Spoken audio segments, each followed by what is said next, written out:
आज पूरे देश भर में किसान मजदूर मोर्चा और एसकेएम नॉन पॉलिटिकल की ओर से रेल रोको का आह्वान किया गया है और ये रेल रोको आंदोलन जो सरकार लगातार अपने आदमियों से कोशिश कर रही है कि ये आंदोलन पंजाब का है। आज ये स्थिति और पहले भी हमने जब दिल्ली की ओर कूच किया था तब भी स्पष्ट कर दी थी कि ये देश भर का आंदोलन है। तो आज भी उन्होंने पूरी कोशिश की है। हरियाणा में कल रात से पुलिस छापेमारी कर रही है, जोर लगा हुआ है। तो आज का आंदोलन सारे सरकार के शन से तोड़ देगा। और जो हमें खबरें हैं पूरे देश भर की, तमिलनाडु में हमारे किसान लगभग रेलों के पास पहुंचे हुए हैं। केरला में भी ये कार्यक्रम होगा। कर्नाटका, तेलंगाना, बिहार, मध्य प्रदेश, राजस्थान, यूपी, इस तरह से अन्य राज्यों में भी ये कार्यक्रम होंगे। तो जिस तरह से पश्चिमी बंगाल से भी खबरें हमें आ रही हैं कि वहां भी रेल रोको आंदोलन चलेगा। तो इससे अधिक जगह पर भी हो सकता है। इसके लिए हमने आपसे फिर 4:30 बजे पीसी करके जो सारी स्थिति देश की आएगी हमारे सामने, हम सारी स्थिति स्पष्ट कर देंगे। और जब मैं खुद लगभग यहाँ 3 बजे से बाद इस पे बोलूँगा, अपने जो किसान मजदूर से संबोधित होऊंगा, तब भी परिस्थितियों के बारे में आपको बताऊंगा। तो आज पूरे देश भर में लाखों लोग, लाखों किसान मजदूर, नौजवान, माताएं, बहनें इस आंदोलन में उमड़ेंगी, ऐसी हमें आशा है। और पंजाब में 60 से अधिक जगहों के ऊपर यह रेल रोको आंदोलन होगा, अधिक भी आ सकता है। तो जब शाम को हम आपसे बात करेंगे तो स्थिति सारी की सारी स्थिति स्पष्ट हो जाएगी। जो पीयूष गोयल जी बोल रहे हैं कि आप धान छोड़ दीजिए, देखिए हमने धान लगाना पंजाब में शुरू नहीं किया था। जब उस समय के प्रधानमंत्री लाल बहादुर शास्त्री जी ने जय जवान जय किसान का नारा दिया था, देश के पास इतना अनाज नहीं था। पंजाब, हरियाणा और अन्य जगहों की स्थिति इस तरह की नहीं थी। हमारी जमीन के नीचे पानी इतना नहीं था, हमारे बारिश भी कम होती थी।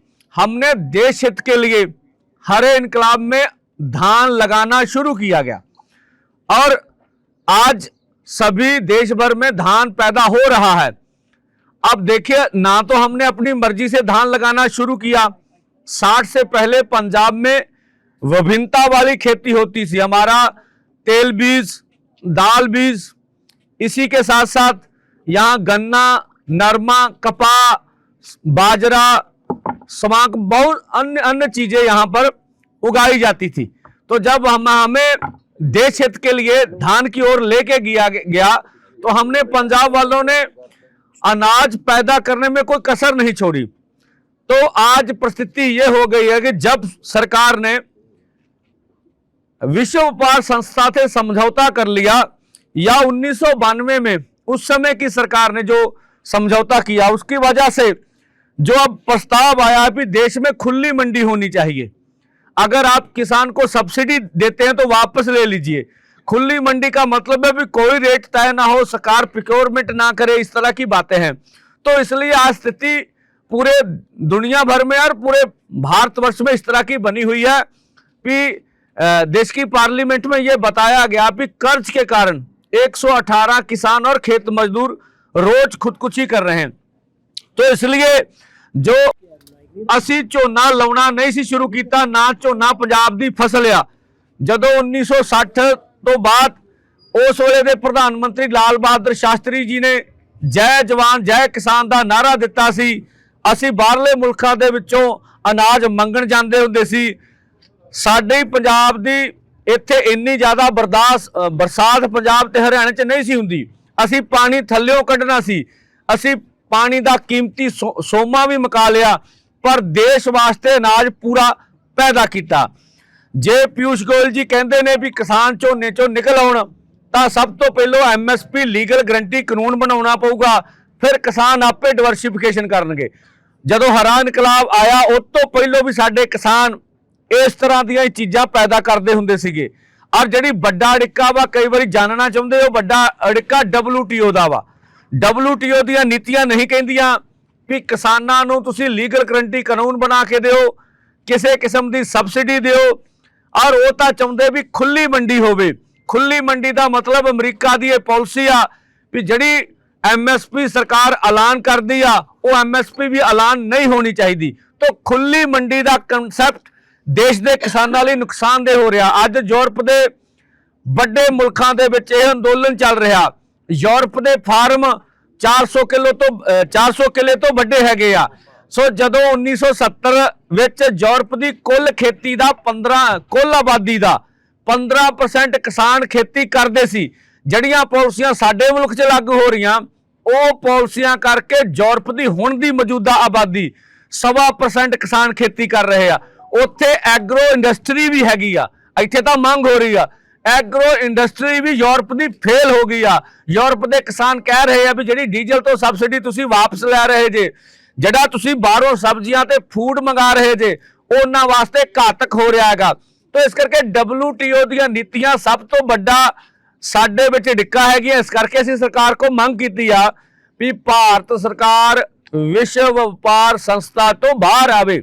और इहदे नाल दी नाल जिथे साडी MSP लीगल गारंटी कानून बनाउण दी मंग हैगी आ, C250 के अनुसार फसलों के भाव देण दी गल हैगी आ, और किसान मजदूर नूं करजा मुक्त करन दी गल हैगी आ। देखो इत्ते बड़ा हो हल्ला हुंदा भी जे किसानां ने करजा लिया तो देना क्यों नहीं हैगा, सही गल आ। पर देखो जिहड़ियां कौमांतरी संस्थावां दीयां रिपोर्टां आ गईयां भी कल्ले 2022 दे विच किसानां नूं 14 लाख करोड़ रुपया देश भर दे विच MSP दे उत्ते पूरा भाव ना मिलने करके घाटा पिया हैगा। और 2000 तो लैके 2016-17 तक कौमांतरी पद्धर दीयां संस्थावां इन्हां दीयां बड़े मुल्कां दीयां कहंदियां भी लगभग 45 लाख करोड़ रुपये का घाटा पिया हैगा। तो जदों सानू भाई तुसीं लागत खर्चे भी नहीं दिते हैगे, तुहाडीआं नीतियां करके सानू घाटे पए हैगे आ, ते जिन्ना साडा पैसा वाधा ਉਹਦੇ ਵਿੱਚੋਂ जे 18 ਲੱਖ ਕਰੋੜ ਜਾਂ 20 ਲੱਖ ਕਰੋੜ ਰੁਪਇਆ ਕਿਸਾਨ ਦਾ ਕਰਜ਼ਾ ਉਹਨੂੰ ਮਾਫ ਵੀ ਕਰ ਦੋਗੇ ਤੇ ਕੋਈ ਵੱਡੀ ਅਸਰ ਪੈਣ ਵਾਲੀ ਗੱਲ ਨਹੀਂ ਹੈਗੀ। ਇਹ ਤੋਂ ਕਹਾਂ ਜਦੋਂ 2014 ਤੋਂ ਪਹਿਲਾਂ ਸਵੈਮ ਪ੍ਰਧਾਨ ਮੰਤਰੀ ਜੀ ਸੱਤਾ 'ਚ ਨਹੀਂ ਸੀਗੇ, ਉਹਨਾਂ ਨੇ ਇੱਕ ਵੀਡੀਓ ਉਹਨਾਂ ਦੀ ਅਸੀਂ ਤੁਹਾਨੂੰ ਉਪਲਬਧ ਕਰਵਾ ਦਾਂਗੇ। ਕਹਿੰਦੇ ਸੀ ਵੀ ਜਿਹੜਾ ਸੰਕਲਪ ਪੱਤਰ ਅਸੀਂ ਜਾਰੀ ਕੀਤਾ ਕੈਬਨਿਟ ਦੀ ਪਹਿਲੀ ਮੀਟਿੰਗ ਦੇ ਵਿੱਚ ਅਸੀਂ ਕਰਜ਼ਾ ਕਿਸਾਨਾਂ ਤੋਂ ਮੁਕਤ ਕਰ ਦਿਆਂਗੇ। ਔਰ ਉਹਦੇ 'ਚ ਇਹ ਗੱਲਾਂ ਕਹੀਆਂ ਗਈਆਂ ਚੋਣ ਮੈਨੀਫੈਸਟੋ ਦੇ ਵਿੱਚ भी असी डॉक्टर स्वामीनाथन कमीशन की रिपोर्ट लागू करांगे। पर सुप्रीम कोर्ट दे विच जाके भाजपा की सरकार मुकर गई हैगी आ। तो वो गल लागू C250 अनुसार फसलों के भाव सानू नहीं दिते गए हैगे। तो इस करके ये अंदोलन जिहड़ा 13 फरवरी तो चल रहा हैगा, जिहड़ा हरियाणे ते पंजाब के बार्डरां ते चल रहा लगातार जारी रहूगा। और अज सानू इस तरह की पूरी आस आ भी देश भर में सब तो सफलतम रेल रोको अंदोलन होगा। धन्यवाद जी। सर वापस लेने का सवाल है। बिजली बिल 2023 केंद्र ले आया। पिछले आंदोलन में यह वादा था भी खपतकारों से पूछ के लाएंगे, यह वादा तोड़ दिया गया। और पोल्यूशन एक्ट से खेती को बाहर निकालना था, WTO से खेती को बाहर निकालना था। और देखिए पिछले समय में उत्तर भारत में ओलावृष्टि और हनेरी झक्कड़ से किसानों की फसलों का नुकसान हुआ। तभी हम लगातार बोल रहे हैं कि आप फसली बीमा योजना सरकार अपने दम पर लेके आए, ताकि जो किसान का कुछ भी नुकसान इस तरह का होगा तो उसकी भरपाई की जा सके। और मांगे भी हमारी साथ है, जैसे मजदूरों की मांग है भी 200 दिन रोजगार दीजिए और नरेगा की दिहाड़ी 700 रुपये कीजिए। तो आप जैसे जानते हैं भी 13 फरवरी से लेकर हरियाणा और पंजाब के बॉर्डरों के ऊपर आंदोलन चल रहा है। हम ऐसा निर्णय कर चुके हैं कि जब तक सरकार रास्ता नहीं देगी तब तक हम आगे नहीं बढ़ेंगे। और जब तक हमारे आंदोलन की मांगे नहीं मानी जाती तब तक आंदोलन करेंगे। आज 12 से 4 जैसा आप देखेंगे, 12 बजने में थोड़े समय रह गया। 12 बजे यहां भी रेल ट्रैक देवीदासपुरा में, जो अमृतसर दिल्ली की मेन रेल लाइन है, और पूरे अमृतसर में और पूरे पंजाब के 22 जिलों में सभी जगह पर रेलें हम जाम करेंगे 4 घंटे के लिए। और जो सवाल अभी आ रहे हैं लोगों के बीच, चोन जाब्ता लग जाएगा, हमारे आंदोलन का चोन जाब्ते से कोई लेना देना नहीं है। जब हम 13 फरवरी को आए थे, हमें मालूम था भी 40 दिन में यह आंदोलन जीता नहीं जा सकता। ये आंदोलन जीतने के लिए लगभग 1.25 करोड़ लोग हमारे पंजाब में हैं और लगभग 80 करोड़ लोग देश भर में हैं। हम अपनी ताकत को और बढ़ाएंगे, आंदोलनों में और ज्यादा गिनती लाएंगे, और आज का आंदोलन सरकार के लिए बड़ी सिरदर्दी बनेगा। मैं हुण पंजाबी च तुहानूं दस दवां भी अज किसान मजदूर मोर्चा ते एसकेएम गैर राजनीतिक वल्लों देश भर दे विच 12 तो 4 बजे तक रेलां रोकण दा आह्वान किया गया वा। लगभग 13 सूबियां दे विच रेलां जाम होण दीयां खबरां ने, और पंजाब दे विच 60 तो वध थावां ते जड़ियां रेलां जाम होणगियां। और इस दे नाल नाल ਜਿਹੜੇ सरकार अपने चैनलों ते प्रचार कर रही आ भी यह अंदोलन कला पंजाब दा वा, अज ये सारी स्थिति स्पष्ट हो जाऊगी भी यह देश का अंदोलन हैगा कि नहीं हैगा। दूसरा, जड़ी पीयूष गोयल जी भी जड़ी पीयूष गोयल जी गल कर रहे हो कंटैक्ट बेस खेती हैगी आ, ओनू किसान रद्द कर चुके आ, और असी कहने तुसी कहने झोने चो बाहर आ जाओ, आ जाने भाई 23 फसलों ते लीगल गारंटी कानून करके दे दिओ। 5 फसलों वाला मंजूर नहीं। देखो ਕੰਟੈਕਟ ਬੇਸ ਤੇ ਉਹਦੇ ਵਿੱਚ ਕਿਸਾਨ ਫਿਰ ਕੀ ਕਰਨਗੇ ਜੇਕਰ ਕੋਡ ਆਫ ਕੰਡਕਟ ਲੱਗ ਜਾਂਦਾ, ਸਰਕਾਰ ਮੰਗਾ ਨਹੀਂ ਮੰਨਦੀਆਂ ਤੇ ਧਰਨੇ ਚੱਲਦੇ ਰਹਿਣਗੇ। ਮੈਨੂੰ ਲੱਗਦਾ ਮੈਂ ਪੀਸੀ 'ਚ ਇਹ ਗੱਲ ਦਾ ਜਵਾਬ ਵੀ ਦੇ ਗਿਆ ਹੈਗਾ ਵੀ ਸਾਡੇ ਅੰਦੋਲਨ ਦਾ ਕੋਡ ਆਫ ਕੰਡਕਟ ਨਾਲ ਕੋਈ ਲੈਣਾ ਦੇਣਾ ਨਹੀਂ ਹੈਗਾ। ਸਾਨੂੰ ਪਤਾ ਸੀ ਵੀ 1 ਮਹੀਨੇ 'ਚ ਇਹ ਅੰਦੋਲਨ ਜਿੱਤਿਆ ਜਾਣ ਵਾਲਾ ਨਹੀਂ ਹੈ। ਇਹ ਅੰਦੋਲਨ ਬਹੁਤ ਵੱਡਾ ਤੇ ਵਿਸ਼ਾਲ ਆ, ਇਹਦੀਆਂ ਮੰਗਾਂ WTO ਨਾਲ ਟਕਰਾਉਂਦੀਆਂ ਹੈਗੀਆਂ। ਅੰਦੋਲਨ ਚੱਲੇ ਬਾਈ 6 ਮਹੀਨੇ, ਅੰਦੋਲਨ ਚੱਲੇ 7 ਮਹੀਨੇ, ਜਿੰਨਾ ਚਿਰ ਮਰਜ਼ੀ, ਜਿੰਨਾ ਚਿਰ ਸਰਕਾਰ ਫੈਸਲਾ ਨਹੀਂ ਕਰਦੀ ਹੈਗੀ। 76 ਸਾਲਾਂ ਦੀ ਸਾਡੀ ਮੰਗ ਹੈਗੀ ਆ, ਉਹਦੇ ਵਾਸਤੇ ਹੋਰ ਵੀ 7 ਮਹੀਨੇ 10 ਮਹੀਨੇ ਲੱਗ ਜਾਣ, ਸਾਨੂੰ ਕੋਈ ਰਲਾਂ ਦੇ, ਅਸੀਂ ਪੀਸਫੁਲੀ ਢੰਗ ਨਾਲ ਆਪਦਾ ਅੰਦੋਲਨ ਚਲਾਵਾਂਗੇ। ਦਿੱਲੀ ਕੂਚ ਦੀ ਤਿਆਰੀ ਫਿਰ ਕਦੋਂ ਹੋਏਗੀ? ਦੇਖੋ ਅਸੀਂ ਇਹ ਵੀ ਸਪਸ਼ਟ ਕਰ ਚੁੱਕੇ ਹਾਂ। ਦੁੱਖ ਵਾਲੀ ਗੱਲ ਹੈ ਵੀ ਵੱਡੇ ਪੱਤਰਕਾਰਾਂ ਨੂੰ ਇਹਨਾਂ ਬਾਰੇ ਗਿਆਨ ਹੀ ਨਹੀਂ ਹੈਗਾ ਵੀ ਅਸੀਂ ਹਰਿਆਣਾ ਤੇ ਪੰਜਾਬ ਦੇ ਬਾਰਡਰਾਂ ਤੇ ਬਹਿ ਕੇ ਹੁਣ ਅੰਦੋਲਨ ਚਲਾਵਾਂਗੇ, ਜਦੋਂ ਸਰਕਾਰ ਰਾਹ ਦਊਗੀ ਉਦੋਂ ਹੀ ਜਾਵਾਂਗੇ। ਤੇ ਜਿਹੜੀ ਮਹਾਪੰਚਾਇਤ ਹੋਣ ਜਾ ਰਹੀ ਉਹਦੇ ਵਾਸਤੇ ਕੀ ਤਿਆਰੀ ਹੈ? ਦੇਖੋ ਮਹਾਪੰਚਾਇਤ ਦੀ ਤਿਆਰੀ, ਸਾਡੀ ਮਹਾਪੰਚਾਇਤ ਚੱਲ ਰਹੀ ਬਾਰਡਰਾਂ ਦੇ ਉੱਤੇ, ਤੇ ਉਹਦੀ ਤਿਆਰੀ ਪੂਰੇ ਦੇਸ਼ ਭਰ ਵਿੱਚ ਹੋ ਰਹੀ ਹੈਗੀ। ਲਗਭਗ 60 ਥਾਵਾਂ ਤੇ ਪੰਜਾਬ ਦੇ ਵਿੱਚ ਹੈਗਾ ਜੀ। ਤੇ ਇੱਕ ਹੋਰ ਸਰ, ਜੇਕਰ ਇਸ ਵਾਰ ਜਿੱਦਾਂ ਪਿਛਲੀ ਵਾਰ ਚੋਣਾਂ ਦੇਖਿਆ ਸੀ ਕਿ ਰਾਜਨੀਤੀ ਦੇ ਗਲਿਆਰੇ 'ਚ ਵੀ ਕਿਸਾਨ ਉਤਰੇ ਸੀ, ਤੁਸੀਂ ਕਿਆ ਇਸ ਵਾਰ ਉਤਰਨ ਦੀ ਤਿਆਰੀ ਕਰ ਰਹੇ ਹੋ? ਦੇਖੋ ਅਸੀਂ ਪਾਰਲੀਮੈਂਟ ਚੋਣਾਂ ਕਿਸੇ ਕਿਸਮ ਦੀਆਂ ਨਾ ਲੜਦੇ ਆ ਤੇ ਨਾ ਲੜਾਂਗੇ।